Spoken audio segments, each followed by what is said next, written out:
এই গো খালারা চাচিরা জেডিরা আপনারা যে ফুতে ঘরে বিয়া করাইয়া বউরে ঘরে আইন না মনে করেন কি নিশ্চয়ই কামের বুয়া আনছি। আচ্ছা কন তো আপনার মাইয়াটাও তো পরের বেদ বিয়া দিছেন, আপনি কি আপনার মাইয়াটারে তেলে বুয়া হিসাবে পরের বেদ পাঠাইছেন কন তো? আপনি যে ফুতের বউ আইলেই মনে করেন যে বুয়া টুয়া বাদ দিয়া দেন, মনে করেন কি আমি পায়ের উপরে পাও ডুলিয়া খামো, আমার বউ আমার সব কইরা খাওয়াইবো। এই যে পুতের বউ ঘরে বউ মনে করেন না, মাইয়া মনে করেন না, মনে করেন কি হেরা হয়েছে ঘরের বুয়া।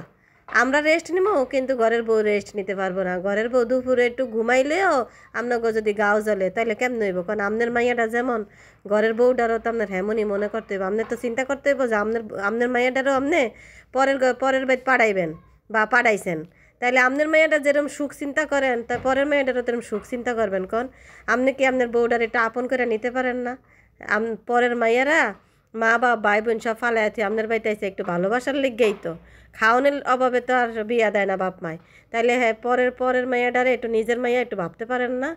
চাচিরা খালারা শুনেন, কয়দিন আর বাঁচবেন দুনিয়াতে, আর কয়দিন থাকবেন? পরের মাইয়া ঘরে দুঃখ দিয়েন না, কষ্ট দিয়েন না, অপবাদ দিয়েন না, অপমান করেন না, লাঞ্ছিত করেন না।